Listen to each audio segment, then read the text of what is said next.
What the fuck is up, everybody? Happy Monday. Welcome in to Derelict Sports, Mudasuckers.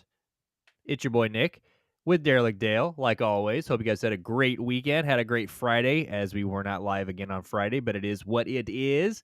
Life is just a little busy right now, but it is what it is. We're here, we're queer, and we're ready to fuck, dude. That's what we're going to do for the next hour or so. So put your feet up. We got a lot going on. Big weekend that we just had. We're going to go over obviously, we'll go over the NBA, NHL playoffs. We will talk a little bit about the Leafs, more so the Leafs game last night, because it's the fucking gift that keeps on giving. So we're going to talk a little bit about the Leafs, especially since we've got a northerner here with us. So we'll get his aspect of it. But this is somebody who has been in the house and seen this exact thing happen in Toronto. He's seen it. He's been there. He's watched them cry. And we grown men cry that night. You watched grown men cry. So we will talk about the Toronto Maple Leafs losing another Game 7.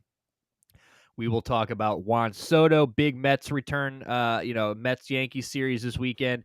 I don't think went the way that he wanted it to. I think, I'm not gonna lie, I think Juan Soto lost some fans this weekend. So we'll chat about that and the way he kind of acted and kind of the way that series went. And then obviously we'll touch a little bit on Giannis. We won't get too much into it just because there's really not a lot, it's all speculation right now. All we can do is guess. But a lot of things being thrown around today, mainly a swap that Cavs fans have been throwing around that I want to throw out to Dale, that I want to see what you got on it, because I was not for it, and I put it on Twitter, and I kind of got a little flack for it, but we'll see. So I'll bring it up here in a little bit. We'll talk about it. And we've kind of got a little bit of Browns news. We've got kind of some depth chart news. Shedeur Sanders signed his rookie deal today. So 4 years, about $4.5 million, something like that. I don't know, boys. When I look at Shedeur Sanders in that thing, it just, I don't know. It's just something. I feel calm. So we'll chat about that. But dude, before we get to anything, we got to take a moment of silence, dude, for the doggo.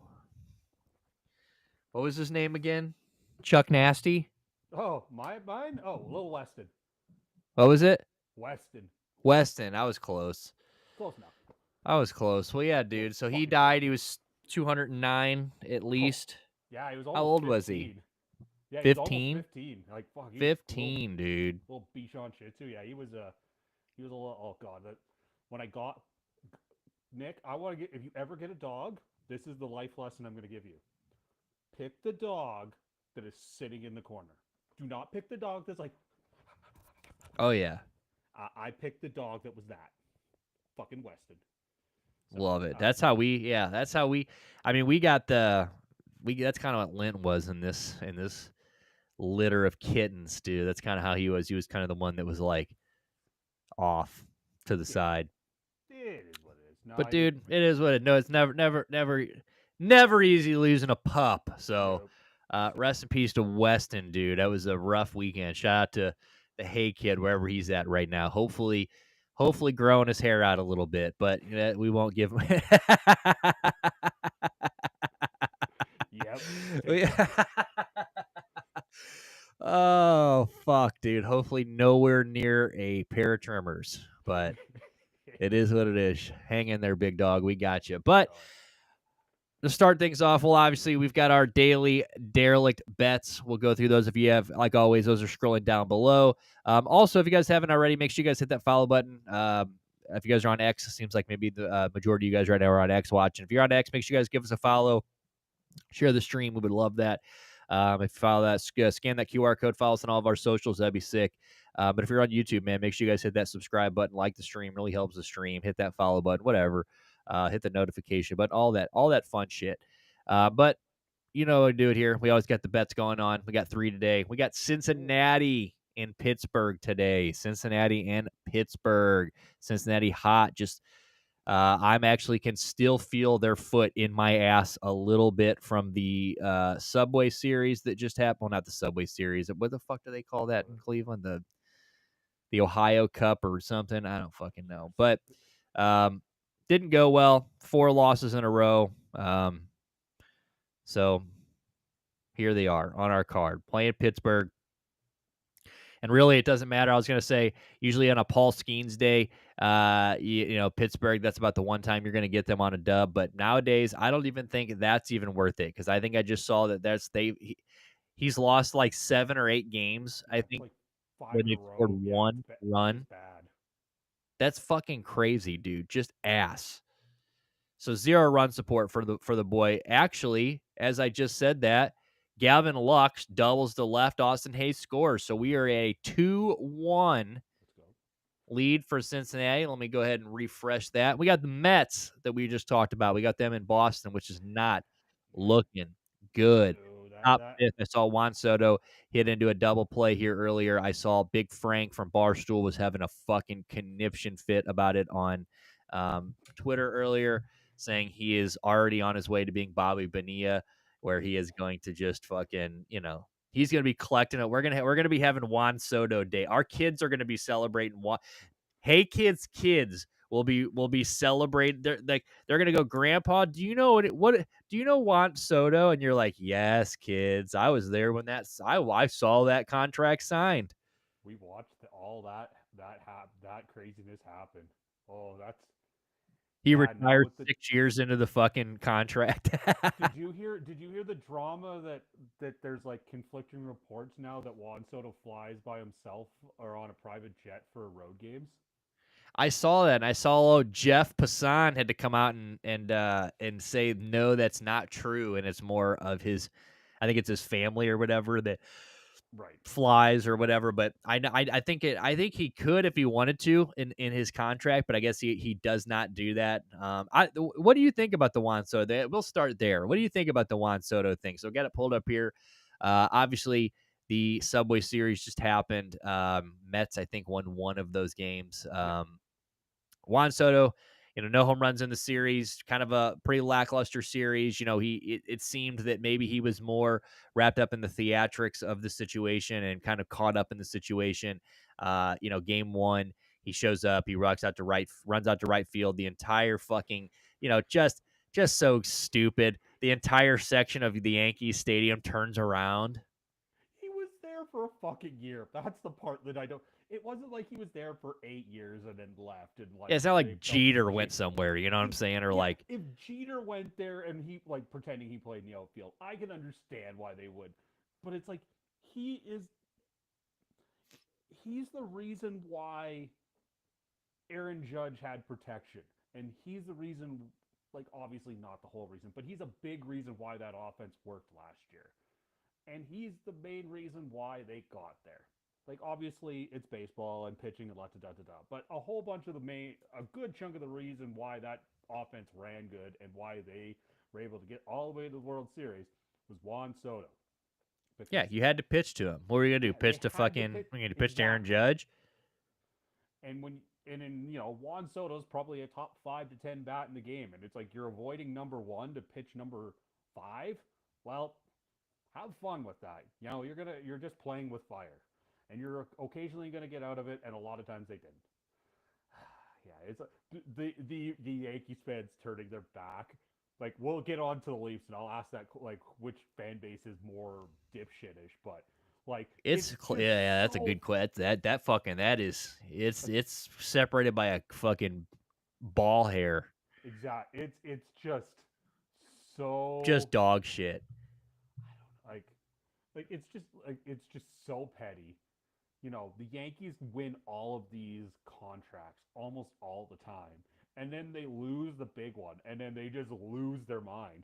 I You know, mean, they are like, it's like it even seems like they aren't worried about the year anymore. It's like they're more focused on what Juan Soto's doing with the Mets than what they're doing what the Yankees are doing in their own backyard. and the Yankees are have the I heard that when I was watching the game on Saturday. They have the biggest division lead in of all the division Yeah, leaders. and Aaron Judge is hitting like fucking 500. Yeah, and like no, and then don't forget that the corpse of Paul Goldschmidt is like hitting like 340. Let's go, baby. I'm telling you.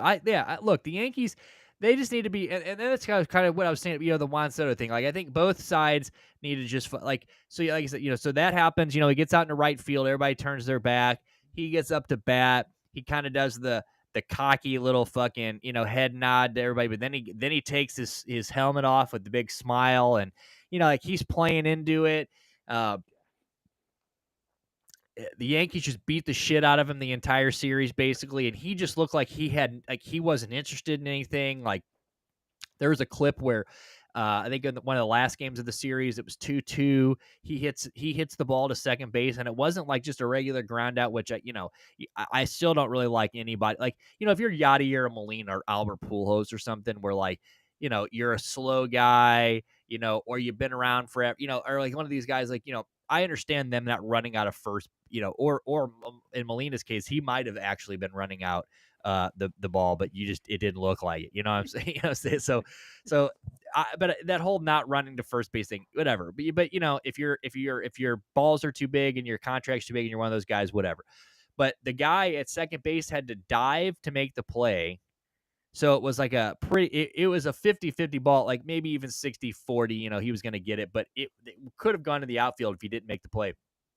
He's just jogging down the field, just didn't look very interested.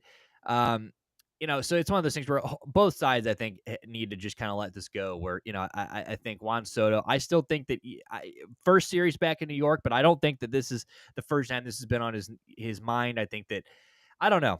So what do you think about Juan Soto? So that, obviously for the show today, I made one of the talking points, like, are the Mets regretting this contract? And do you think, obviously it's early, we're 1 year into a decade plus contract, in reality, in a perfect world, he's going to play another 10 years. It's early, you never know, but $700 million, when anybody making $700 million, you're going to get critiqued the moment you step on the field, and rightfully so. I mean, you should be critiqued from the moment you step on to the moment that contract's over. You're more than $500 million. I mean, but this year, right? I mean, the return isn't there. He's batting in the low 200s, right? I don't know what he's got as far as home runs, but I don't think he's got very many. Obviously, your first series back in New York, he's a huge letdown. You can tell that he's more, about the theatrics and the hoorah of the situation, and it's just maybe not working out. I don't know, and it just seems like, is he going to become one of those guys that kind of just phones it in? Like, is he kind of just like, I've got my contract, I've got my, this is where I'm going to be for the rest of my career. I've got the money that I wanted. Like, He's got a ring. because he's like a top 20. I saw somebody say earlier he's a top 20 and falling player. Ooh, I don't know if I go. I think the way I'm gonna pull up, I've got major leagues. I don't care about Juan Soto's minor league number. Anyways, So he's batting 246, 8 home runs, 20 RBIs, 41 hits.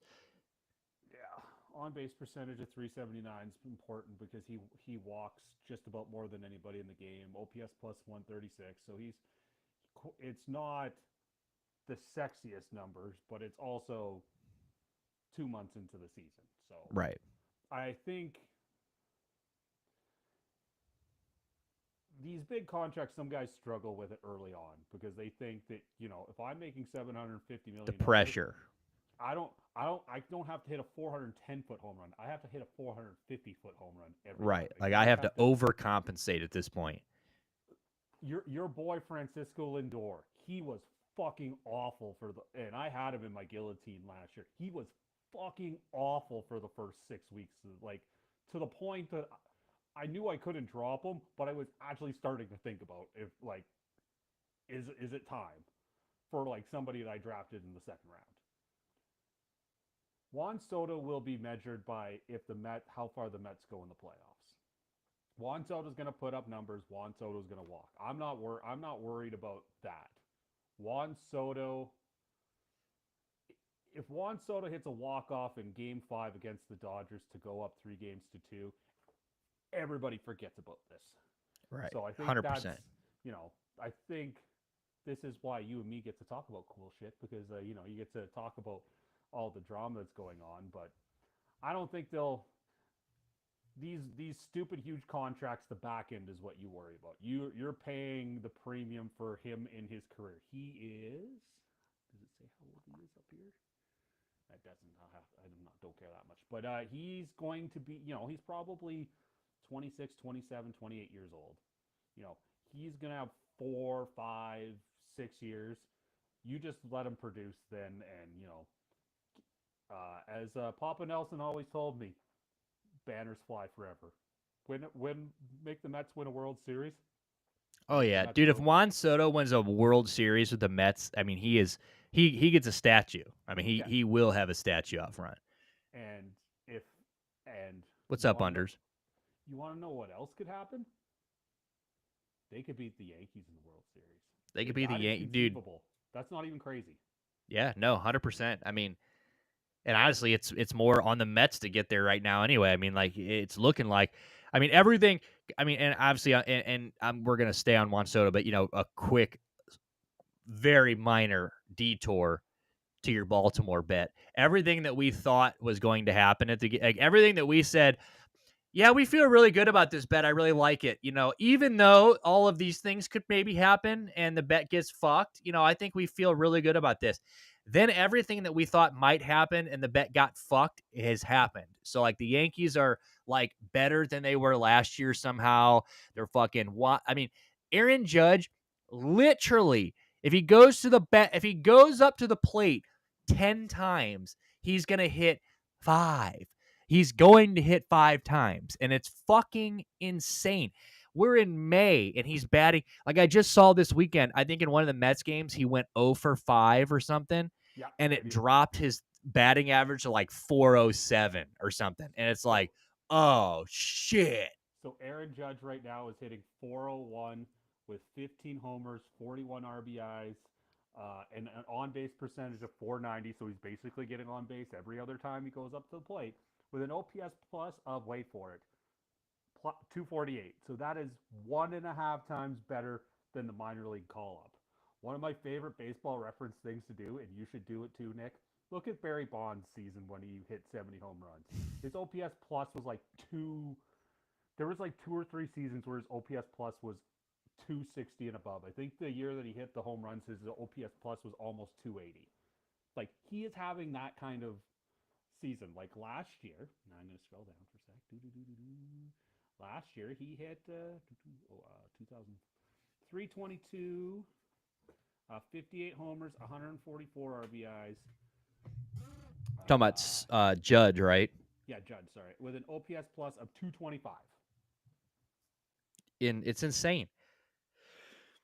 And He's the best hitter in baseball, and it's like not close.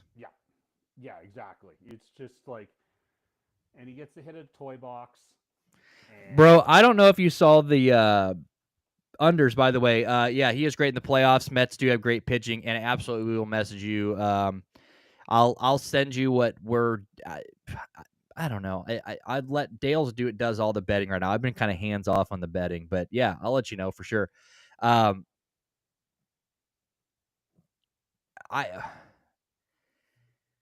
forget what I was just gonna say. That just fucked me up big time. Something about weird. I know we're talking about Aaron Judge. The Yankees are it's just sick. You said he hits in a toy box. Yeah. I saw the what's his name's grand slam last night. Bellinger, was it Bellinger that hit a grand slam last night? And that Yankees kid caught it in the front row or whatever, and they went fucking nuts. And somebody almost somebody almost robbed it. It was like a 357-foot home run or something. Like it was like a fucking pop up. Like it looks like a pop up, and then all of a sudden it's like a row and a half deep in into right field, and I'm like, what the fuck, dude? Like, that's crazy.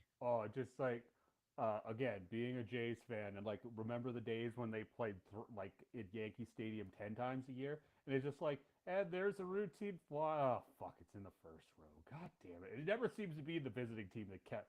I know it happens, but it always seems that it's like the Yankees. It's like Didi Gregorius hits a wall scraper, and then it's like, dude, Didi Gregorius, where the fuck is he at? Is he in the league still? No, I don't think so. He's probably playing in Mexico or with Jesus Christ, with Didi Gregorio, dude. Like yeah, no, that's a good pull. I don't know why Didi Gregorius came out of my mouth. Well, because that's a perfect example of who's going to hit a little line drive squeaker that you thought was. that was you're like, oh, that's a single into right field. Yeah, Brett No, Gardner, another one. Just like Brett Gardner for sure. That kid now we've got the white phenom in Chicago, oh, Pete Crow Armstrong. Is it Crow Armstrong? Is that what his name is? yeah, Pete Armstrong. Yeah, Where the fuck did that guy come from? that guy was playing really. He was just like the defense guy last year, and then all of a sudden he decided to like become a baseball player this year. Like, holy shit. Yeah, He's another guy that he might hit 20 at Yankee Stadium. it just I it, again I have to deal with the Yankees all the time in my division, and it just drives me nuts that like these years where it's like they're gonna get old, it's gonna fall apart. And they're like 6.5 games up in the division, going into your long weekend next weekend, and it's just like the Red Sox are sputtering. The Orioles, there's only 3 teams better than the Orioles in baseball, which like makes me sick. And the Jays and the Rays are just Bro, the like, Orioles are bad. oh my god, they got swept by the Nationals this weekend. Like they fired their manager, and it was like, We're a yeah, month get in done. and we're firing managers and we're DFAing pitchers. Yeah. And what do they do? Nick, what do they do when they fire their manager? They give up a 6th spot in the first inning of the next Yeah, there game. was no bounce to that cat. That cat just went splat. That cat was a thud. There was no whee. It was just tunk. Did we bet them that day? Oh, I sure as hell bet that. Oh, I fuck was yeah, we did. I was Let's so go. excited. I'm like, oh, it's like minus 135, which is kind of somewhere near my limit. I'm like, okay, no, You're like, this is fucking right up my. I mean, this is literally. This bet was made for Dale. Yep. It was like this. It was like I watched the game on Friday night, and I'm just like how they coughed up the lead in the 8th or 9th, and it was just like he's done. Like that team is quit. And it's Yeah, just no, I think they're cooked. oh, That they're poor gonna have to. Jackson Holiday, dude. They're 15 games under 500. They're pretty much gonna have to like that. So they're 60. So they got approximately 100 games left for easy math. They have to win 70 of the 100 to have a chance. To have a that only gets them to like 85, 86 wins. That doesn't even that just gets them flirting with the wild card. Like they might get in at that number, but like they need everything to go right. Bro, Yeah. fuck the Orioles, dude. Yeah. I wish there Um, was a way to unbet that. oh, I know. It's the great part of futures. Like I don't know if you noticed, I actually made an NFL bet already. I did see that actually. And I picked the best game on the board. You're a fucking sicko. What? I have a problem. I like to bet the fucking disgusting game. Why bet?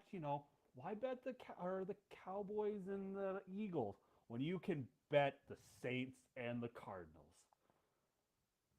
It's a bad problem I have. I We're, think we we're should some, take Saints plus 165, dude.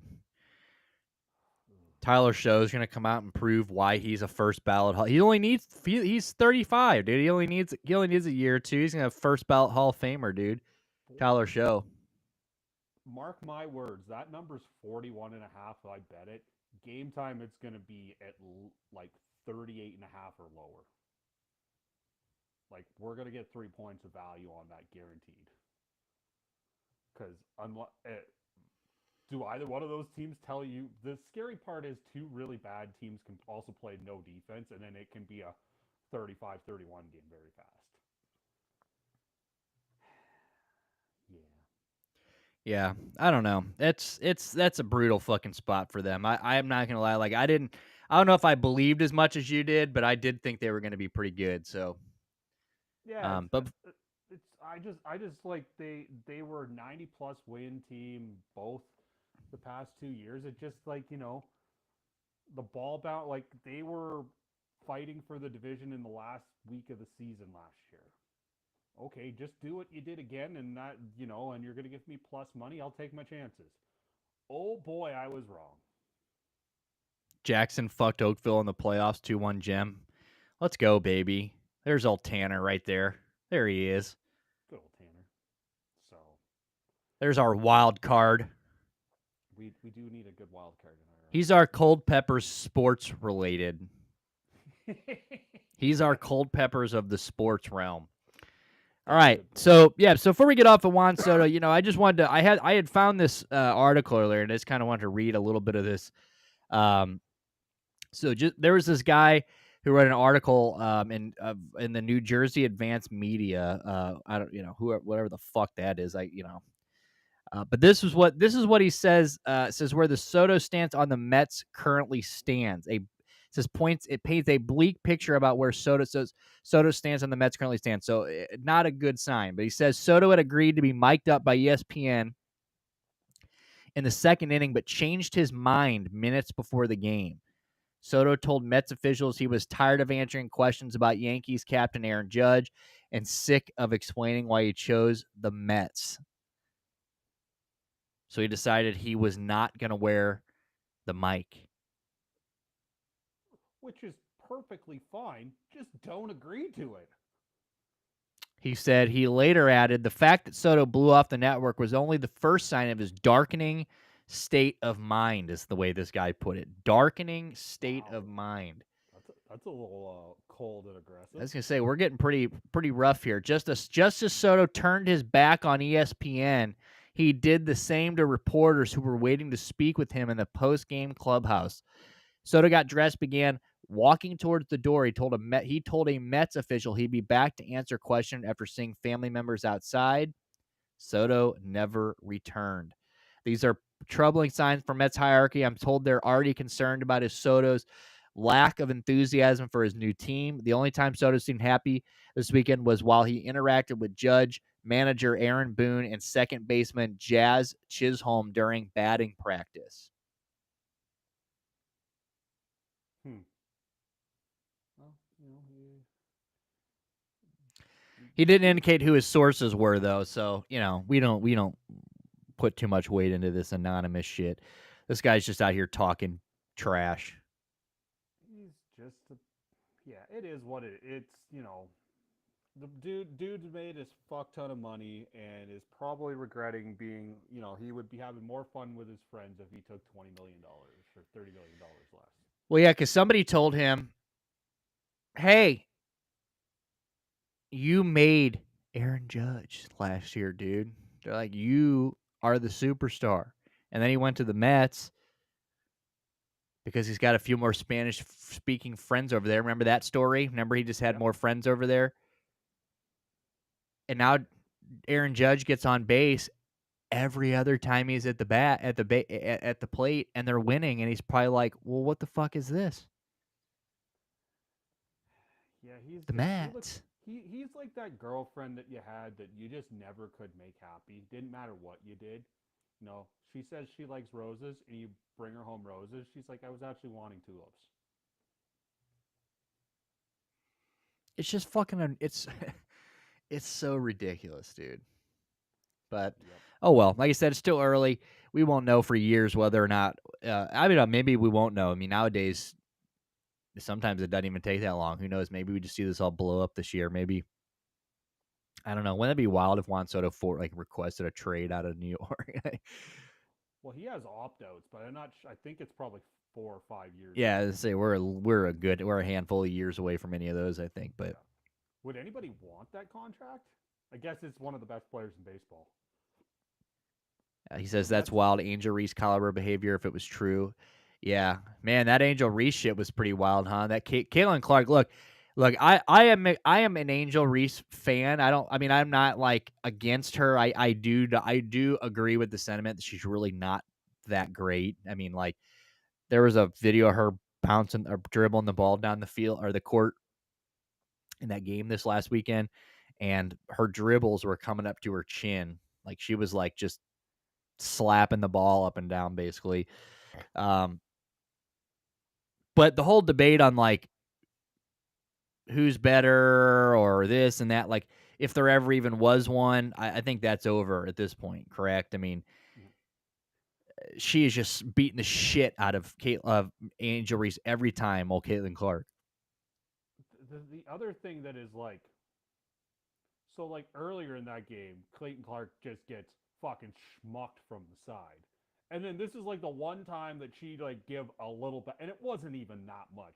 She just made sure she extended the like, made sure she give the Yeah, I know you just hard fouled me at the other end. yeah, exactly. I'm a ref. I've seen it happen. You know, she's just like, I'm tired of being the one that gets smucked all the time. I'm not going to be able to knock you over, but I'm going to make sure that I get both my arms and I extend them out. And then she loses her mind. I'm like, that woman just gets hounded all the time, and everybody treats her like trash. And then the one time she sticks up for herself, oh God, no, no, she can't do that. Yeah, it was fucking crazy. I mean, shout out to the teammates of hers for standing up to her. Aaliyah Boston got the tech, and I saw Caitlin Clark said she was going to pay it. But shout out to Aaliyah Boston and the rest of Fever. Fever are nasty. I'm telling you right now, that team is dangerous. You talking about a team that might be title favorites and like out of nowhere, like I'm telling you, them boys or them gals. I almost said them boys. Them gal. Well, I did say those boys. Them them gals, dude, they're dangerous. I mean, last year they were, it was rookie year for Caitlin Clark. I think she needed to adjust. Obviously, the second half of the season, she was on fire. They make the playoffs. They get blown out, right? But I think that was all just part of the journey. I think this year they've added some pieces. Aaliyah Boston's another year older. She's a fucking savage. Caitlin Clark, her first shot was like she's hitting logo shots, which is normalcy now. Which she is just, it's like she's become efficient. Like she's hitting shots. I mean, I don't know that she, like understood, she's probably the best overall women's basketball player I've ever seen. And yeah, I mean, the Angel Reese thing, Angel Reese, sure, she's got a lot of fans. She's a big player, big piece in this game. But the whole, people are watching for multiple people. Yeah, probably, but they're tuning in for Caitlin Clark. Let's stop that. Like, you got dogged like that. They hyped that game up like, oh God, Reese Clark, right? And I think they've played 5 times. She's 4-1 against Angel Reese, so she's just dogging her. And then they go out there and win by like 40, right? So it's like it's not even close. It's just an absolute beat down the entire game. Yeah, I mean, and shout out to Angel Reese. Look, I think Angel Reese, the way she handles the media isn't great all the time. Like I think she kind of makes it harder for herself sometimes. Like, oh, like, look, I'm all for women showing skin and getting that money. Like, I'm all for OnlyFans and like women having power over their bodies and making money off that. Like, I love that. Like, I think it's all sex work. I'm a big whatever. Like, if you can gamble, buy cigarettes, smoke pot, all these other things you can do legally, why can't you, I don't know, like, why can't you do that? Um, so I'm all about her, like being, modeling and, wearing skimpy clothes and doing the bikini in the Sports Illustrated. And all. I think that's awesome. Like, I think that's great. But then, like, she comes out and she's like, oh, well, all people want to do is sexualize me. It's like, lady, you've got the fattest ass in the league. Okay. Like, I don't know if anybody's seen Angel Reese from behind, but my God, when she walks by, there is gravity to that thing. Okay. That motherfucker is ridiculous. That thing, that's a nightstand. Okay. Like, you could roll over and hit your alarm clock on that motherfucker. Okay. Like, it's a big big mug. She's like, well, I don't want people sexualizing me. Okay. Well, Angel, quit clapping your cheeks on the internet then, or, I just, she's like, oh, the media is, what she say last year? Like, she was like bragging about a 30% field goal percentage, and then she's like, wonders why people are like getting on her about the fact that, yeah, she gets 17 rebounds a game, but 14 of them are because she just bricked one right up, 4 of them are on one possession because she just kept putting the ball back up and missing, and the ball kept landing right because she's taller than everybody, so it's just, I just think she doesn't pick her fights very well, and I give her major props for, at the end of that game, obviously, when it happened, she went at Caitlin Clark, all that little hoorah happened. She definitely hard fouled her on the other end, but shout out to her for after the game. They were like trying to bait her. Obviously, they're trying to get her to say some shit, and she was just like, nope. Good call, good foul, clean foul. Refs got it right. Let's move on. Next question. Like I'm not even about to answer this. So shout out to her for that. Yeah, yeah. She could easily just made it into some petty She could have made that situation. 10 times worse. Yeah, just yeah, exactly. Yeah. She like you're right. Like pick your battles. Like don't be talking about objectifying yourself and then like go and put yourself on ESPN. Well, and she, and let's not forget too, she was the one that just, a couple months ago on, cause she's got the podcast, and she was like, we need to we need to be paid just like men. And if not, we'll hold out, all this stuff. And it's like, Angel, chill the fuck out. You know what I'm saying? Like, You're gonna make the next generation some money, and it's unfortunate that you're not gonna get as the portion of the pie that you should. yeah, you're in a league that's never turned profit. And I know it's, beating a dead horse. And I'm not here to hate on the WNBA because I love the WNBA. Like, I don't want to be one of those people that's I don't want it to seem like I'm coming from the spot of like, oh, well, you are just the WNBA. Like, but again, it's picking your battles and kind of being realistic about things. You're in a league that's never turned profit. You just lost. Last year was by far your most successful year, probably in terms of viewership, ticket sales, merch, everything in the I mean, basically across the board. And you still didn't turn a profit. You still lost money. You're still doing your thing. Your roster sizes are still like, how about instead of, talking about, maybe instead of going straight for we need to be making what men make and we're gonna sit out if you don't, maybe let's expand the rosters a little bit. You know what I'm saying? Let's maybe give some chicks more women a chance. You guys have got these like 12-person rosters. I mean, they'll just waive a chick because some chick got waived last week because and they were like, yeah, she's just not ready. What the fuck do you mean she's not ready? She's in the WNBA. She got drafted. Yep. Fuck do you mean she's not ready? Well, there's no developmental either, right? There's no G League. There's no Like this. G League. There's no minor. There's just nothing. So, Yeah. it's just, Angel Reese I think just doesn't do herself any favors. And it's like, getting on TV saying, oh, we're going to hold out. Angel, no, you're not. And it's just not realistic. And it's just one of those battles that, like, if you're going to step up to the plate and take that on, like, again, all for it. But like, let's maybe not shoot our load yet. Okay. Let's maybe get like 5 seasons of this, like a good half decade of seasons. Like you said, maybe even get close to a profit, start turning the tide a little bit. And then, yeah, when the iron's hot, boom, I want a pay raise. But you've been in the league for 1 year. You're shot 30 goddamn percent. You aren't, if Caitlin Clark came out and said, we need to make more money, we'd be like, Caitlin, go hit a few more fucking half court shots, girl. Figure Okay. you figure out how to get more asses in seats.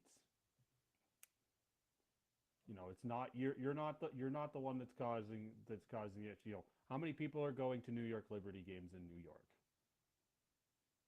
I'm not trying to again, and I'm like you. I don't want to denounce the WNBA, but Clayton Clark sells out joints because she is what it is, and that is amazing. But how do you get the New York Liberty, the LA Sparks, the Minnesota Lynx? How do you get 15,000 people in there every time? Because you don't. Yeah. Well, and let's last thing we'll talk about before we move on is Haley Van Lith, who again cheeks for days. Again, we're not here to talk about cheeks. Sorry, but look, she's like a first round draft pick for a top 10 pick this year, right? She's one of the best players in college basketball.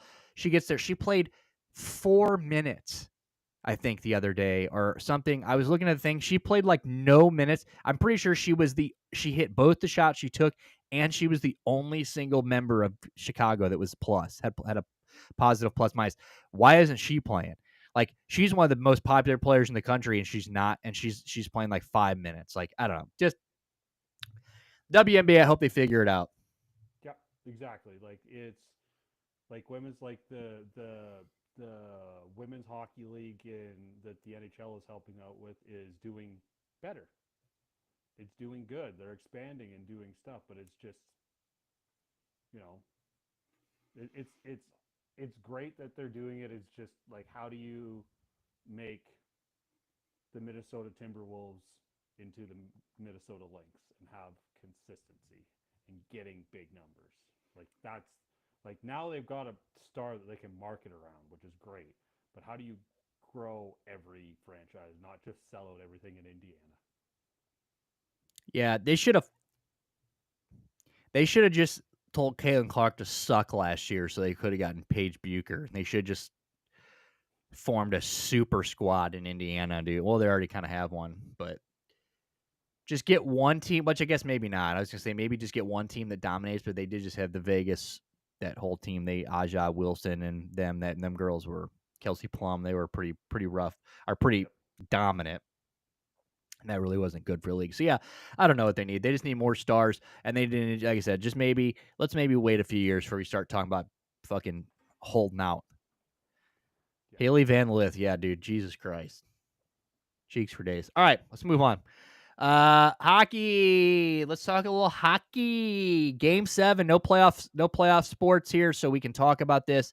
I don't know what he's doing. I haven't heard. Well, actually, he did go off today in the chat because I did say something about Mitch Marner. I sent a tweet today about Mitch Marner saying, basically he's been on a line with the best goal scorer of this generation for like his entire career, and he's got 100-point season. So like, is he worth that type thing? And he went on this whole entire, what they can do to fix him, blah, blah, blah. Leaf Nation they're in shambles right now, Dale. Oh, yes. Most certainly they are. They are in shambles, my friend.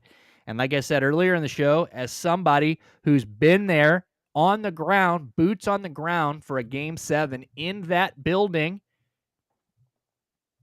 I don't know what the final score of that game was, but I assume it wasn't 6-1.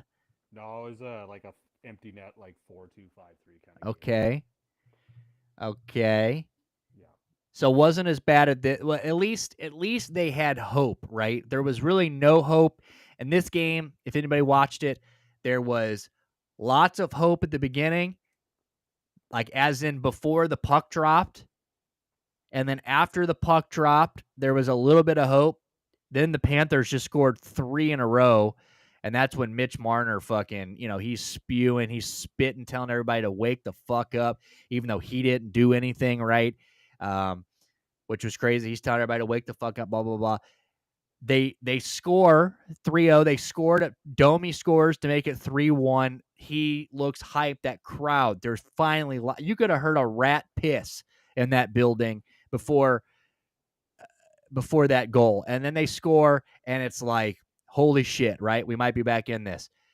50 seconds later, the Panthers scored to make it 4-1. It was just a big kick in the dick. It was just like a not happening. You know what I'm saying? That's basically what that was. That was a no. Yep. And then it just got uglier. And at one point, they're showing a replay. I don't know if you watched any of this game, but at one point last night, ESPN, I think, is who had this game, which whoever had this game last night, be better. Okay. I think it was ABC last night on ESPN. They're showing a replay. It's 4-1. They're showing a replay. They come back from the replay. It's 5-1. And they're like, goal by Reinhart. We're like, what?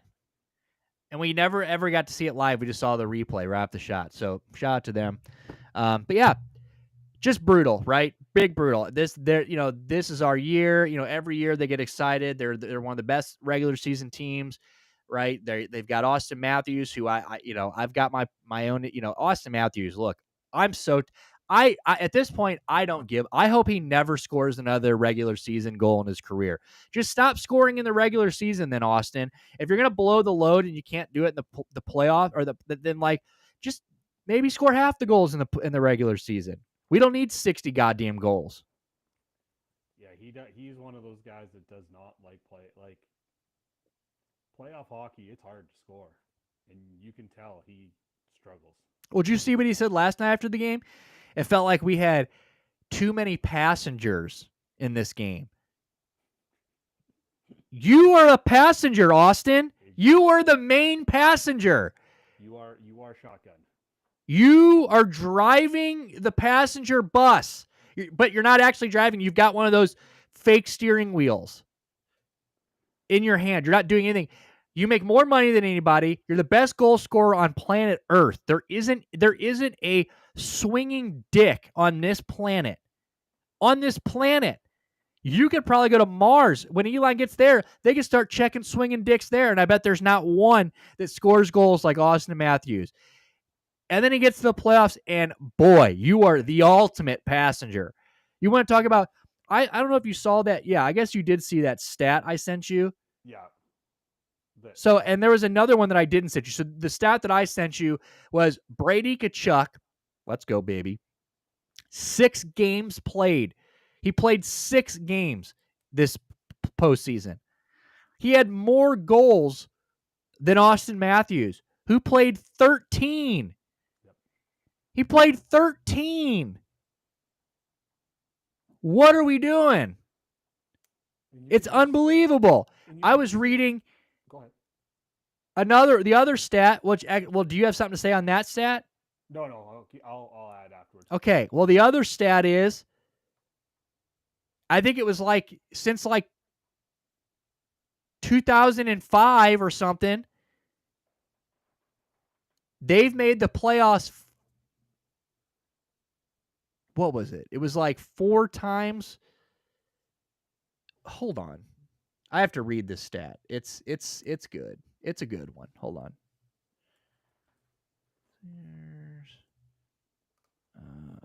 And then you showed me as well that they don't have a first round pick for like another 2 years.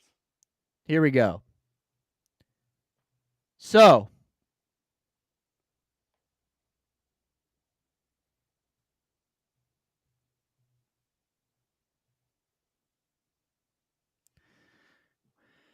for playoff rounds, since the lockout, Okay. the Sabres have won 4 playoff series since the Sabres have won 4 playoff series since the lockout. They haven't made the playoffs in 13 The years. Maple Leafs have won 2, yeah, and the Sabres haven't been in the playoffs in 14 years. 14 years. And this was their year. They got to have Game 7 at home, right? They beat Tampa in a tough series, and you're going to get Florida they beat Ottawa. Sorry, they beat Ottawa in a series that they should have swept them and had to play 6 games. And then it's like, oh, you're going to get Florida or Tampa at home. Like, this is, you worked all year to get Game 7 at home. Oh boy, you fucked that up. And you fucked it up. It's just, and then again, what we talked about earlier today, Brad Marchand is like the common denominator here. You want to talk about, like, we are at, I'm not saying we're getting to, we are at, and maybe even surpassing what like LeBron did to DeMar DeRozan, or Lamar did to, or LeBron did to Paul George in Indiana. Like, it's one of those things where it's just like, it doesn't matter how far you go. There's going to be one guy there that ends your year every year, and it's Brad Marchand. Brad Marchand is, we talk about him all the time. Like, he's the greatest rat of all time. We talk about this all the time. There is not a rat ever that is as ratty as him, and like Dale says, he's world class. He's one of the best hockey players in the world. Again, he played with Sidney Crosby and Matthew McKinnon at the Four Nations. He's played, like, Sidney Crosby's obviously older in the tooth, but he's playing with 2 elite players, and it does not look out of place. Doesn't look out of place at all. And he was easily the best player on the ice in this series for the Florida Panthers, easily. And I know that, like, they're defending champs, right? Florida's coming into this as defending champs, and it's really hard to come, well, one, it's hard to repeat in general, but to come into a season the next year almost better than you were last, because what do we see with most championship teams, right? Most teams, you're even teams that go on to win, through dynasties. Like you're at least losing a guy or two a year, right? You're seeing guys who maybe took that next step, so then they got it. Now they're a free agent, they got a big deal, or like the Lions, where every goddamn coordinator that you've ever known, you basically are walking in. You're gonna have to do a meet and greet on day one because the whole team just left. There's but for a team like Florida that just breaks through, wins the Stanley Cup, and then halfway through the year just get gifted Brad Marchand. I mean, he was basically just thrown out of Boston. Like, here, just fucking take him. And he's not over the hill. He's got all, he's still playing at a high level, and you just added him to the best team in hockey. So it's like you get into times like this, and like even if and he didn't even if you remember, he didn't even play much in the regular season because he got there hurt when he was hurt. He was injured, so he sat out, nursed the injury, did a lot of that stuff. But from the moment and that, which is fine because like he's one of those guys where that team's so good. Take your time, do all the time you need to get healthy, whatever. We'll be here when you're ready. And then when he was ready, look, I mean, it looked like you just added Brad Marchand to the best team in hockey, and that is what is happening. And you just look at Florida and how they play. Like, they owned the Leafs in that series. They went to every corner and they were willing to do it, and they were going to block every shot. Chris Tanev did amazing for the Leafs, just blocking every shot. That dude's a warrior. But it's just like when the Leafs were up 2-0 to start this series, did you feel Florida was ever out of it? Never, not It was like once. it's like, okay, well, we lost. We put ourselves in a hole. We lost the first two games on the road. What does Dale always say? You don't lose a playoff series till you lose a game at home. We're just gonna go home and win the next two. Then they did. Yeah, I don't. What are they And ever going to do? I mean, here, let me ask you this: how much do you think the goalie injury played in this series? some, but I don't think it would have altered it that much. Yeah, I don't think. Well, the guy that was the guy Wolford or Wool, yeah. Who is from St. Louis, by the way. Oh, I didn't know that. Nice. Um, I don't like. He played pretty well. Pretty damn well. Like, because I agree with you. Like, I don't think I would even go further and say like, yeah, maybe a little bit. Yeah, I would almost say maybe none. I mean, but again, I guess maybe I have to be realistic about that. Maybe none is a little too far because they got the kid that was playing rookie, right? But he was playing out of his goddamn mind. Um, so it does suck to lose. But again, it's not like he came in and he like was like a Swiss cheese or a hole. Like, right, he came in Yeah. and played very well. So unfortunate. Definitely sucks that that we you never want to see a guy like this, especially a young rookie goalie that is like kind of taking the league by storm. So, but again, it all just falls under the Toronto curse, right? It's just, of course, their goalie goes out, and of course, this stuff happens. Austin Matthews disappears. Mitch Marner, who again might not be a Maple Leaf after this year, which I would almost I would weigh on the side. I would probably say he's not going to be a Maple Leaf after this. Um, And, and like living in like when I lived in Toronto for that year, like it is so awful being an NHL player there. Like it's awful. Like you there Mitch Marner's car got stolen at a movie theater. And it was front page news. It's like the just leave the poor asshole alone. Like Yeah, well, I saw that like Brad Marchand and a bunch of guys like were saying like I saw Kachuk, I think was one of the guys. Like I saw Brad Marchand, because he's always said he grew up a Leafs fan, but now he loves playing them obviously because he just sends them home every fucking year. And there's like a rival, like they were talking about like when he's in Toronto, like he gets heckled right all the time. Like he can't go anywhere in Toronto without them fucking heckling him, and he loves it. He's like, yeah, it fires me up for the game. He was like, when I'm out at a restaurant and somebody starts go Leaf go. He's like, that fires me up. He's like, I can't wait to get there and play. So maybe if you're in Toronto, maybe stop chanting shit at Brad Marchand in public because it's not doing anything. But yeah, they all said like the pressure that they put on Leafs fans. He's like, he's like the problem with the Leafs fans the problem with the Maple Leafs organization has nothing to do with the team on the ice. It's all outside factors, right? It's like the ownership, it's the city. It's just a rough place to play. There's so much pressure on you. It's just, they're shitty fans. I mean, like I said, so we can kind of get into that, right? I mean, they're walking out with 10 minutes to go last night. They're filing out of the stadium. They're throwing their jerseys on the ice at the end of the game. Like, I mean, it's try and stay classy. it's fucking wild. I mean, they're just not good fans. And like it's, and like you said, as a player, like if you got a way out, like why wouldn't you? Like why wouldn't you get out of there? I mean, Austin Matthews, he's kind of stuck, but guys like Mitch Marner, who has kind of put his time in there, right? Like if anybody's put their time in and getting fucked year after year, it's Mitch Marner. So, I don't know. And Mitch Marner would just fit in perfect in like he's not St. Louis. St. Louis actually makes a lot of sense. I know it does. We've been talking about. There's been Mitch Marner rumors about us wanting to go after Mitch Marner's for like 2 months now, 3 months now. Like it's not like anything I've heard from like anybody that makes a difference, but like a lot of like people that run like Blues Twitters and Blues stuff like that. Like he seems like the guy that like the fan base is somewhat targeting. Like kind of zeroing in on. There should be 31 teams lining up for him, but realistically with cap and that, there should be 10 to 15 teams that are taking a run at him. Yeah, I agree because he's been there his whole career, right? He got drafted there. Yeah. I mean, him and Nylander. So somebody put up a hockey. Let me see if I can see it. Let me see if I can find this. Somebody put up a 2018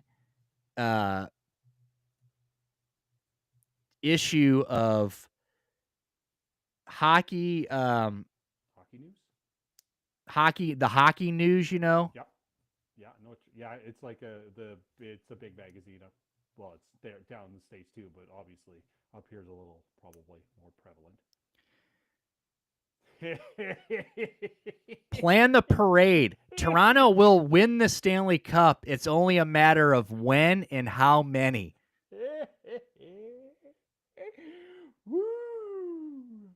And you've got Mitch Marner, Austin Matthews, William Nylander, 2018. Brother, we are 2025, and we are sitting here talking about a Game 7 meltdown. They haven't even reached the conference final yet. They haven't even reached the conference since this came out. They have not reached an Eastern Conference final. Like you could make the argument, like, oh yeah, Edmonton hasn't done anything. Edmonton's got to Game 7 of the Stanley Cup final. They were down 3-0 last year, and they fucking clawed their way back to get to straight up. Bro, Edmonton, like, look, Edmonton has his own set of issues that they fuck up every single year, too. And one could argue that maybe going down 3-0 and then fighting your way back 3-1 and then having a lead in Game 7 and fucking it up might be worse than what's going on in Toronto. No. But, like, no. Yeah, at least you've made it there. I mean, like, you are. I mean, yeah. I mean, we're not having this conversation, right? You can look at yourself in the mirror and be like, man, like we catch one break, one puck luck bounce, and we're Stanley Cup champions. You know who we're not comparing to the Buffalo Sabres since the lockout? The Edmonton Oilers. When is Buffalo going to be good? That fan base deserves it. Like 14 years. My son has not. Your son has never seen. Your son has seen the Buffalo Sabres have more success in the playoffs in his lifetime. Think about that. In your kid's lifetime, the Buffalo Sabres have been a better playoff team. Well, they haven't won. Tatum's 12. They haven't been to the playoffs in 14 years. He's never even seen him in the playoffs. He hasn't. My son has never seen them in the playoffs, and there was 2 years before that. So 2000, I think that was the year I got married. 2000, yeah, I think that would. So you could be going for 2010.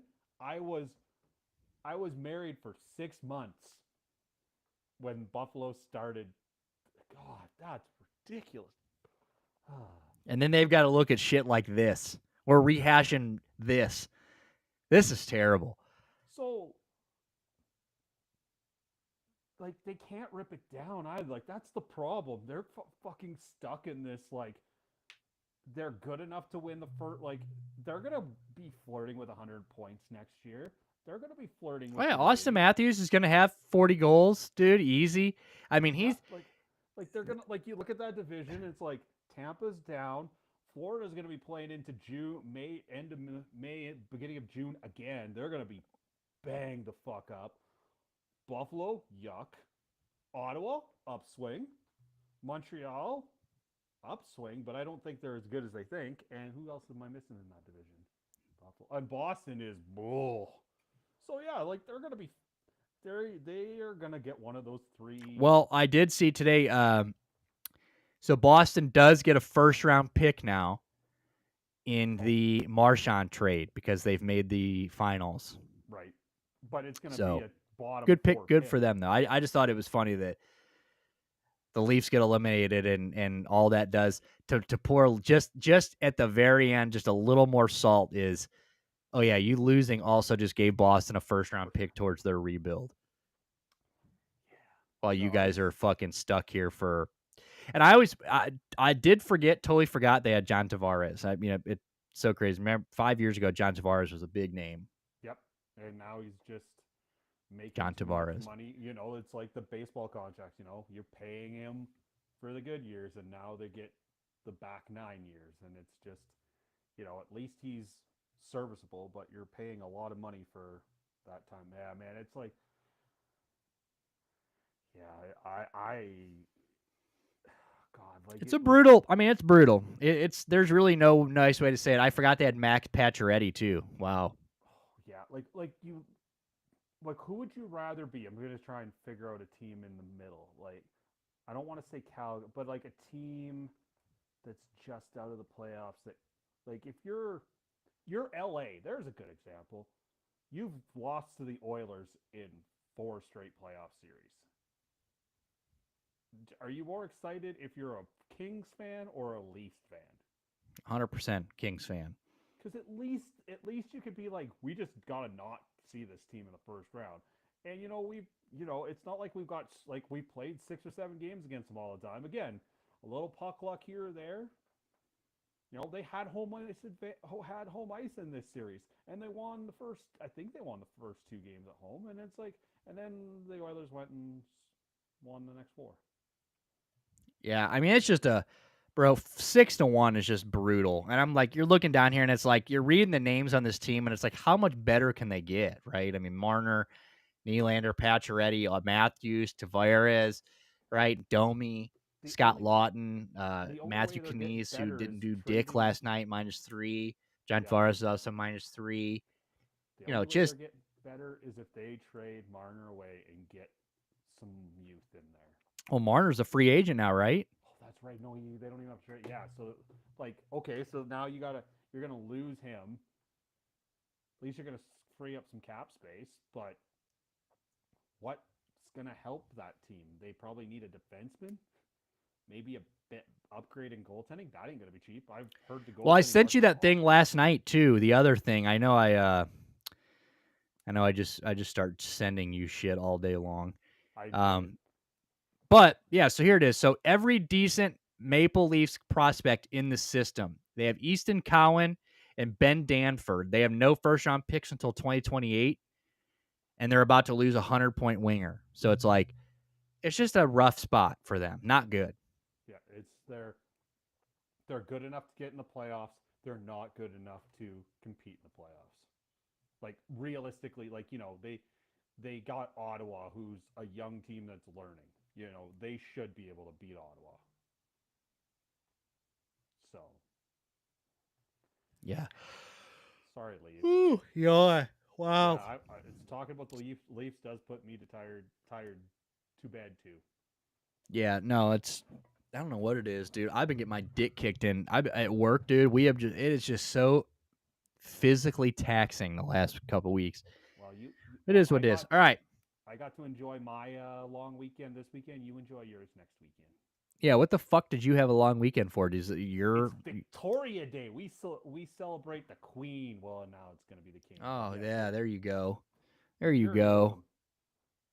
The Well, we got Monarch. Memorial Day this weekend. Can't wait. Oh yeah, Indy 500. What else is Memorial Day? I've been to the Indy 500. It was pretty cool. Is it cool?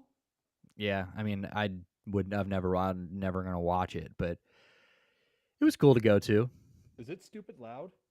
It's loud as fuck, and you got the church outside protesting it. Oh They had a big really? Oh, protest outside. Oh yeah, people just dressed as Jesus, talking about Jesus doesn't, hates racing and all that. I mean, it's crazy. It's a pretty, but it was only cool because I was there, so I'm glad I was there. But I'll never watch it on TV. That was back like in Helio Castroneves was like in his prime, okay, yeah. and I loved old Helio, dude. I wanted to see Helio drink milk, and I didn't get to see it. Yeah, my ex father in law went to Daytona and he said the same thing. It was cool. He's never gonna watch the race again. Cool life experience. I'm into But like I said, I'm into Formula One. I'm all about the Formula One. I can watch that shit. My dad watches it, so I'm oh, who won the race this weekend? Max Verstappen won the Okay. one this week, which is it's been a McLaren year so far. So Maxi Poo coming through and pretty dominant win too. So Red Bull got the dub this weekend. Where was the race at? I don't even really remember. I was watching it loosely. I actually missed the. It was in. Was it? Oh, it was in Italy. Oh, okay, cool. It was in Romagna, Emilia Romagna. But I was watching it loosely. I missed the first 10 laps, which kind of pissed me off because usually Formula One, the first lap is the most exciting or one of the most exciting. So shit going on. But anyway, Mhm. all right. I had an itch. It's all good. Let's move to basketball. God damn, dude, I am struggling right now. I had a burp, a yawn, all that shit coming up. All right, let's talk a little basketball. So we've obviously got the playoffs going on, which thankfully we've got our conference finals set. So we're going to see Ant and SGA in the West, which will be a banger. And honestly, great. I mean, it sucks that we're seeing Knicks and Pacers, but it is nice that pretty much every team that's in this, the Knicks are the only one that have won a championship, and it's been since like whatever the '70s. So we're getting a new champion, one that we don't see very often. Knicks Pacers in the East, so that'll be pretty good. And yeah, I mean, it's got to be some new blood in there, right? So that's going to be good. And those start Tuesday. So we've kind of got a day off of the NBA. But one of the bigger news stories that is coming out of the NBA and to watch for this, obviously for this upcoming offseason is Giannis. Where will he be next year? So there is a lot of talk about that. He was talks about him wanting to be in New York. What teams are going to go get him. I just read something about I refreshed Twitter, but I think they said something about the guy from Milwaukee says that they're going to, really the asking price is going to be pretty hefty, obviously. But he's been there forever. He's got a title there, and it seems like the Bucks really aren't trending in the right direction. So most believe that this might be the time Giannis asked to get out, demands a trade, whatever, or they just move him. Because whenever you don't want a disgruntled guy, and the right now what you're going to get for Giannis is probably, the biggest haul right now is going to be when you get the biggest haul. So, going to be interesting. If we get big off season, we got Kevin Durant in the limbo. Where's Kevin Durant going to be? There's small rumors about LeBron. Was he going to, maybe, look to leave LA? There's a lot of moving pieces this offseason. Yeah, I think Giannis is probably the biggest. What do you think is going to so what if you were Giannis right now, what are some things that you are like, what are you mainly looking for in a team, you think? 'Cause, I mean, obviously, Milwaukee, maybe not the greatest weather, but it's not a terrible city. Do you think Giannis, somebody like somebody from Greece, you think he's maybe looking to get to a coast somewhere? Do you think he's wanting a mix of good weather and a team? Do you think he's looking to join a team that that can just compete right away? Or I mean, what do you think is what do you think Giannis is thinking right now? If you were Giannis right now, what are you looking for?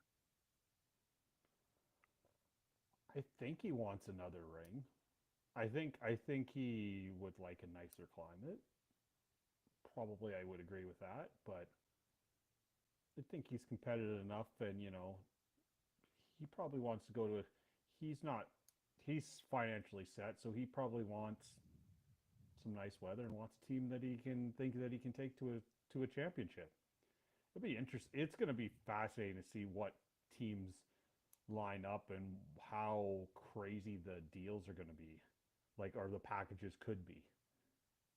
Yeah, I mean it's gonna be a free. I mean, the whatever team gets him, if any, it's gonna be big. I mean, and it's gonna be the price is gonna be hefty. And the Cavs are one of those teams that are obviously been in the and even more so now.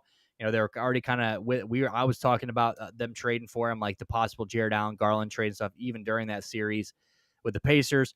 But now even more so, right? They get bounced in five. They, after being one of the speaking of teams that are great in the regular season, can't do shit in the playoffs, back to back years. Cavs do that. Cavs one of the best teams in NBA history this year. And it just looks like they're kind of mentally soft. Kind of soft. As far as just there's a softer team, right? You got guys like Garland and people sitting out for toes, and then you see things like Aaron Gordon last night, right? Who they end up going home, but all day you're hearing he's got this grade 2 sprain or whatever. He's going to be out 4 to 6 weeks.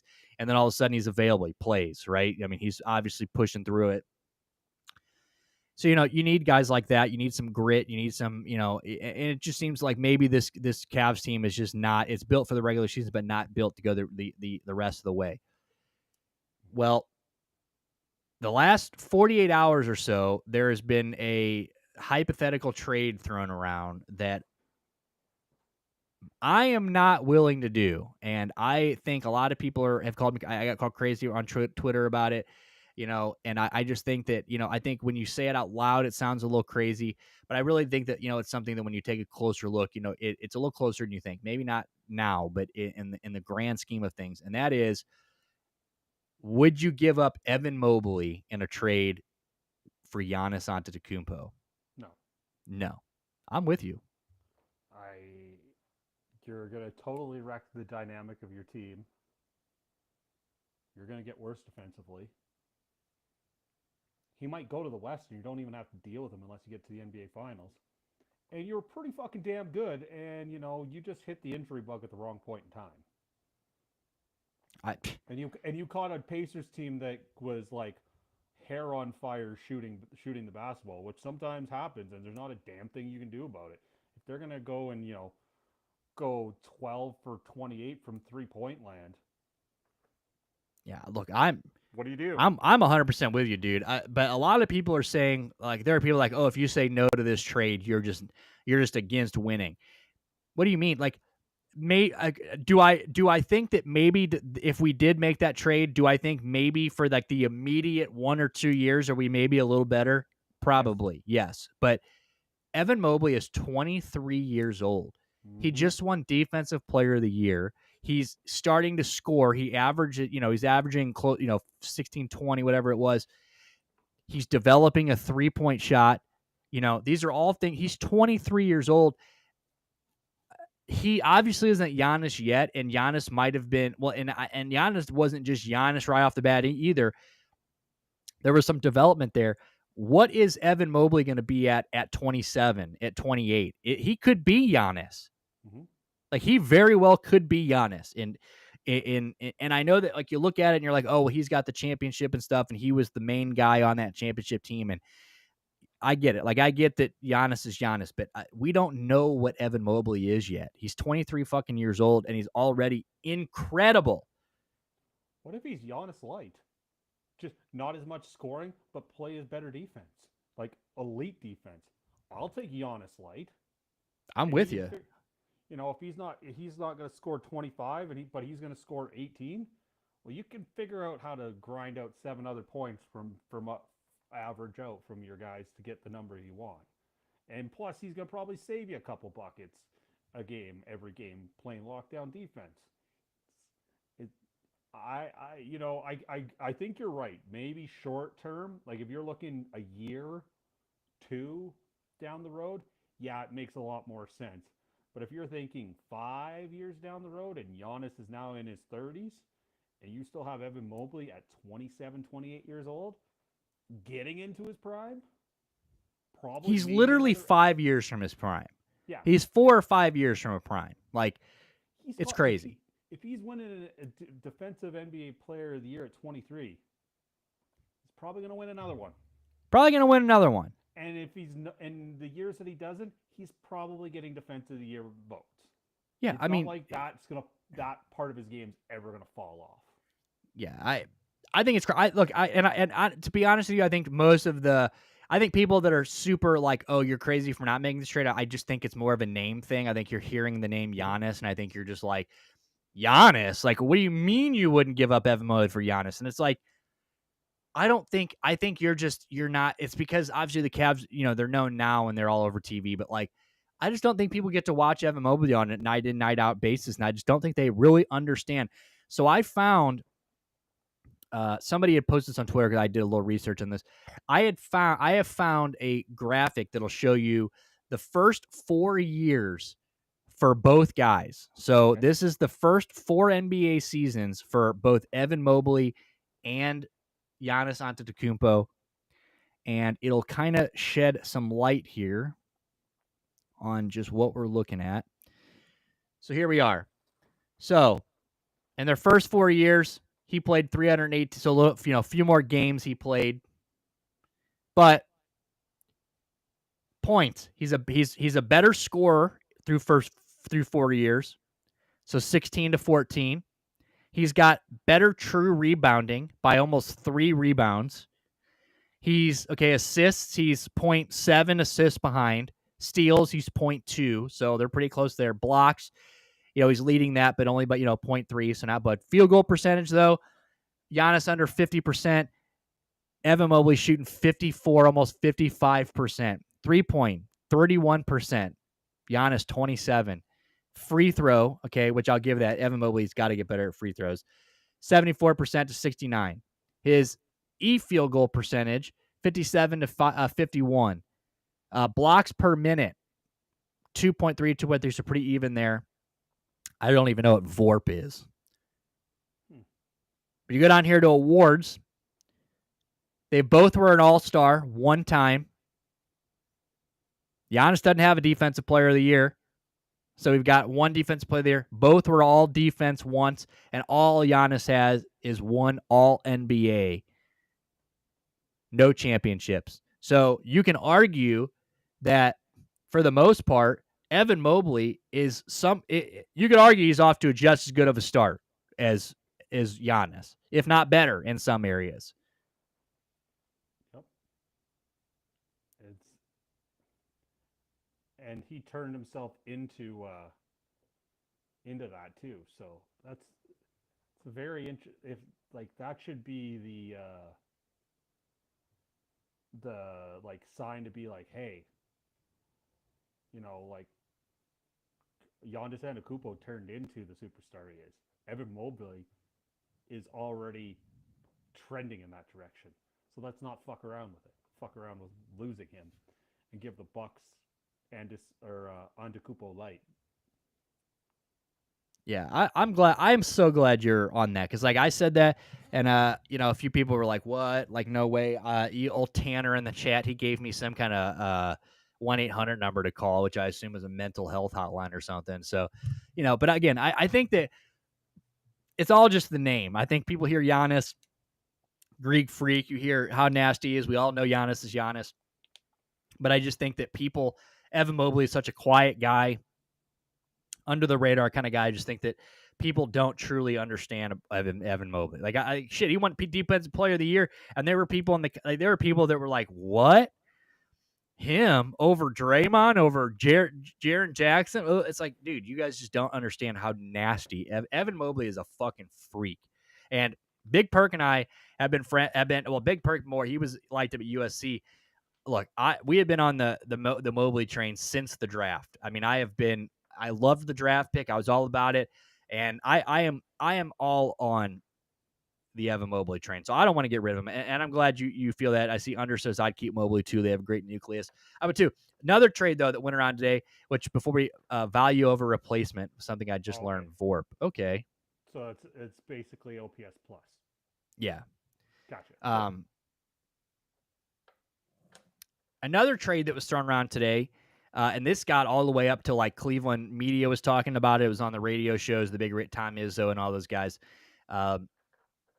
The Ken Carmen, I think all those guys were talking about it. Would you trade? And I don't even know where this is coming from because the trade 2 weeks ago it was, would you trade Garland, Jarrett Allen, and picks for Giannis? Now I read today too, if you look into it, like the Giannis, like there's a lot in the Mobley trade. Like it does, like financially, it doesn't really make a lot of sense. There'd have to be a lot of movement going on there for that even to happen. But now Jarrett Allen is discussed for, because again, after the loss that we just had in the playoffs and getting booted out and getting Jarrett Allen got Jarrett Allen again, just like he did last year, right? Great in the regular season, can't get a rebound in the playoffs, just getting physically thrown around. As a Cavs fan, would you trade Jarrett Allen for Draymond Green? Ooh.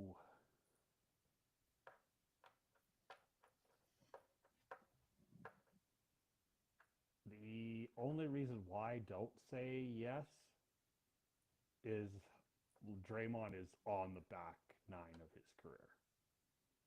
And he's been through so many of those wars. It's like, when is it going to catch up with him? That's right. The and it would catch up to him the moment he stepped down in Cleveland. And that's what I would be scared. Like, if you asked me that question, maybe even last year, I probably would have said yes. But it's just like, that dude's been through so many wars.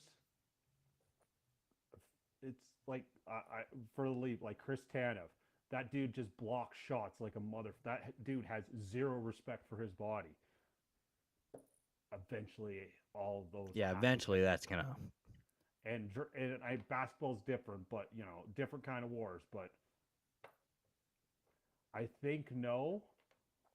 It's an interesting one. I mean, because it definitely makes sense, right? I mean, like you're giving up maybe a little bit of, like, obviously, I don't even know if I want to say Jarrett Allen's a better basketball player overall, but I mean, like, obviously you're giving up size, right? You're giving up, like Jarrett Allen being a 7-footer and having the Twin Towers. You're giving up something a little bit there, but what you're getting back in grit, right? And just sheer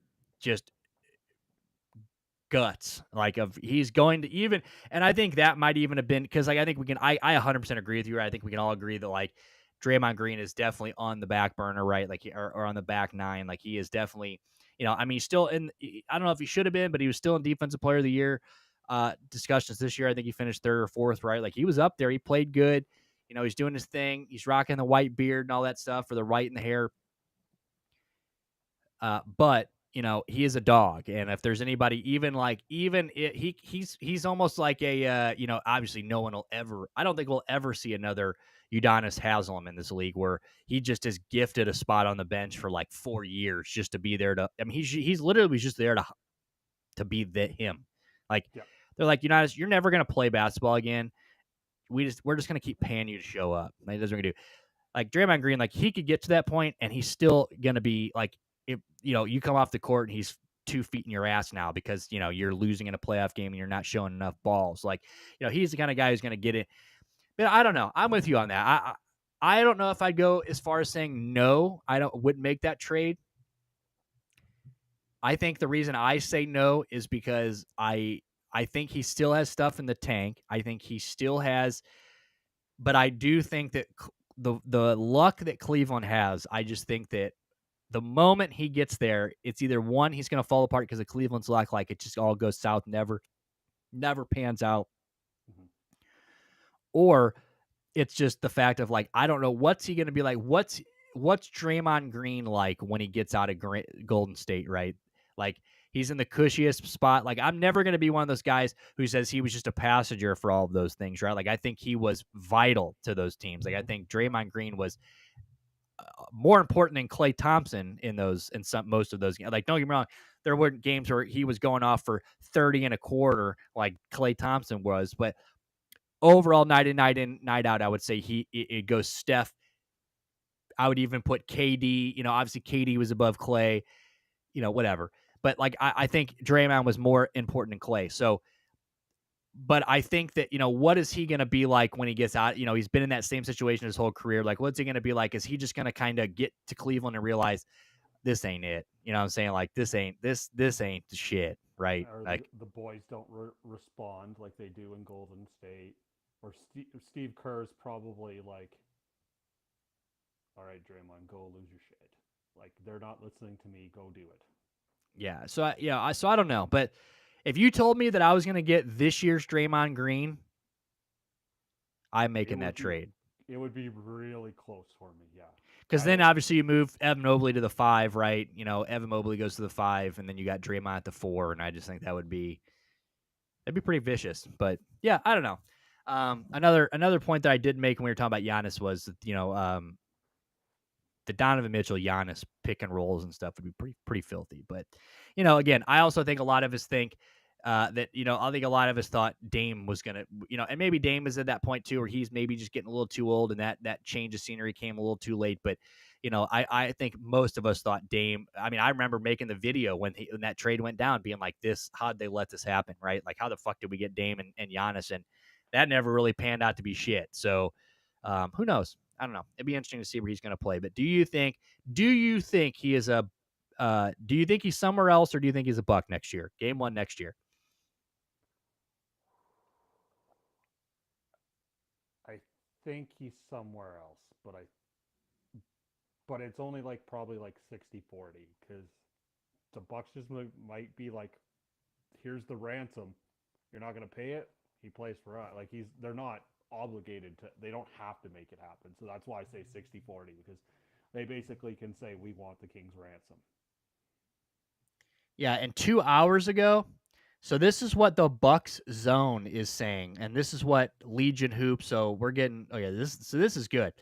So 2 hours ago, John Horst is doing what's best for the Bucks and not Giannis, no matter the cost, is what he says. He says the report is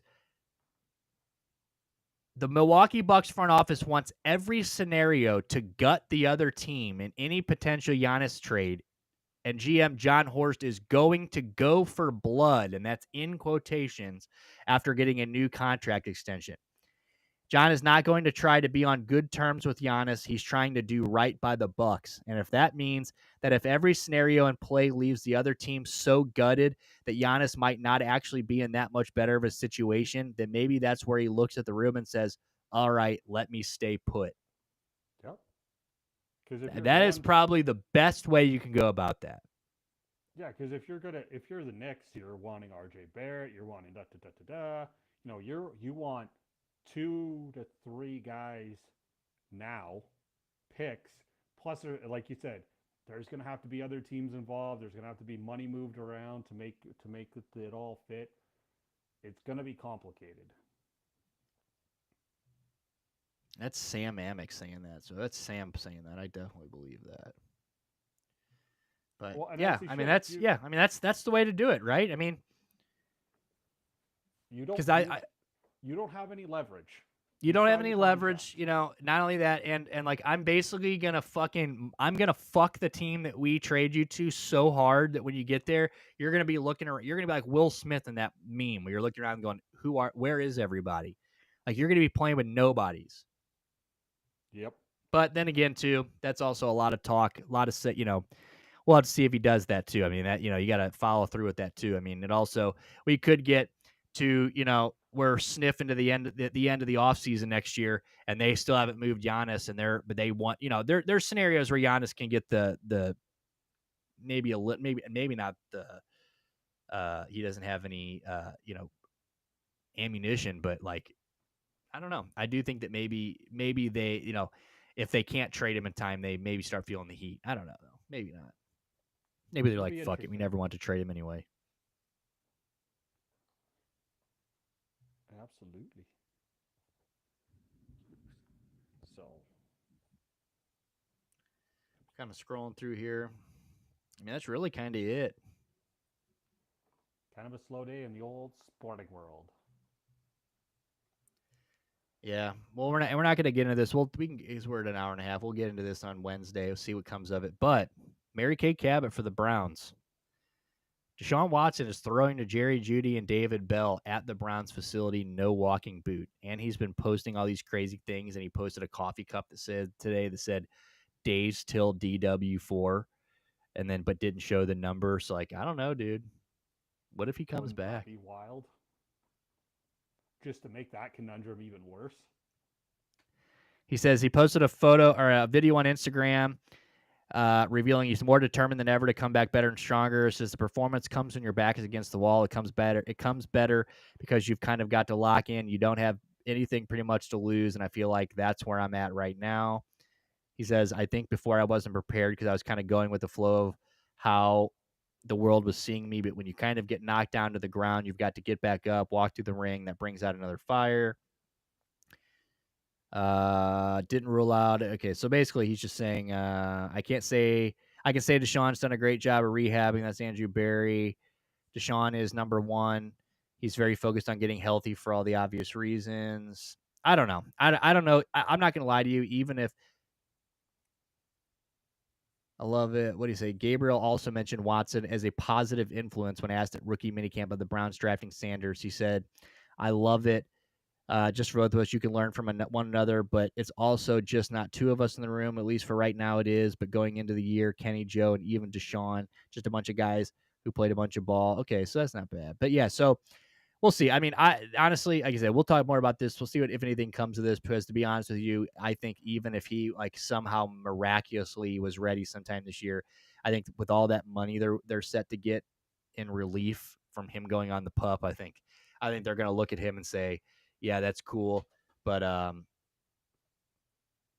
Yeah. we're going to we'd like $40 million in cap relief is also really cool. So, And you're going to get your money anyways. So, yeah. So, but again, I'm one of the only people, even all some of the Deshaun guys that were on, are kind of turning on him. And, it is what it is. I'm still rooting for him. I hope he comes back, even if it's not for the Browns, but I hope he comes back. And I want to say this too, before we get out of here. Look, even if you hate Deshaun Watson, even if you hate everything about him, whatever, that guy could have here's why Cleveland fans, and my love-hate with them, love them to death, but also they just piss me off. If you go to Deshaun's his Instagram, the last month or so, he's really ramping up these workout videos. Like they're super 4K. He's in Cleveland working out. He's got all Browns gear on. It's all his rehab stuff. It's all super high quality footage and stuff like that. All like super motivating quotes and shit. So you can tell he's like trying, and everybody's like, all these Cliff fans are like, oh, give it up already. Fuck this guy. Like, of course he won't just hang it up and call it quits. He's going to try to throw a wrench into everything. Like, brother, we don't want you, blah, blah, blah, blah. And it's like, one, like, you guys are fucking cold hearted. Two, Deshaun Watson, if he was the guy that everybody's been saying he was the last couple of years, as far as just phoning it in, like, that guy could be like, dude, fuck this city and everything that they booed me when I got hurt. They've never accepted me. I've made all this money. I've just tore my Achilles twice in a year. I could just fucking sit back. They could see nothing of me. I could just disappear, collect my money. I'm basically an afterthought. They've got all these other quarterbacks. The narrative is I'm not coming back, blah, blah. He could just disappear. And the fact that he's like working this hard and like proving like and not giving up and like trying to get back, I think speaks volumes. But it just really pisses me off that like so many people are like, just give it up. It's like, what is he supposed to do? Like, if he just gave up, then that would be the criticism, right? That, oh, Deshaun Watson got his 500 million or 300, whatever the fuck it was. And then just the moment he got injured, he just said, fuck it. Right. So I don't know. Just wanted to put that out there. and he's also, even if he's not come back to Cleveland, he's got to make sure he has somewhere to go. He's got to put himself out there that he's doing the work, right? Yeah, I can't even hear you. It's starting to pour down rain here right now. I don't know if you can hear that, but it's literally raining sideways. So we'll wrap it up. But anyway, really appreciate you guys under my boy Tanner, all you guys coming out tonight. Really appreciate you guys. Been a fun show. we got a lot to look forward to. Like I said, we're gonna, really we're gonna keep an eye on the Juan Soto thing. Giannis, obviously, that's a situation that we'll be watching through the offseason. And then we got plenty of playoffs coming up. So Wednesday we'll talk more on playoffs. We'll kind of touch more on what's going on those. We'll have NHL starting back up, NBA, the Eastern Conference will start back up.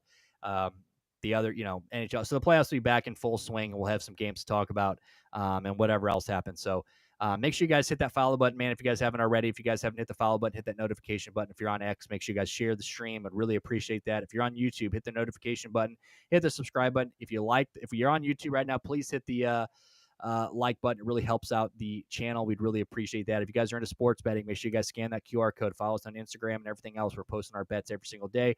There's also a link to our Action Network page, Daily Derelict. We're giving you guys 3 to 5 bets every single day, 100% free. As soon as we lock them in, you get them if you follow us.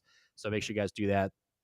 Also, really quick, the Marlins just walked off the Cubs down to their last out. So there we go. I'd love to see that. Fuck the Chicago Cubs. But all right, guys. Thank you guys so much for tuning in to Derelict Sports.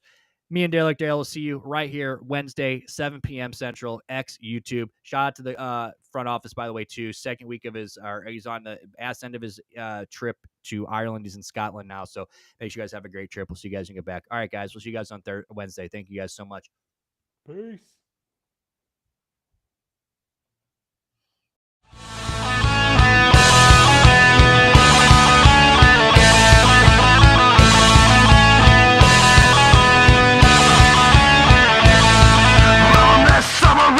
Trucking intellect, got change in my pocket, $1.50 a half-ass.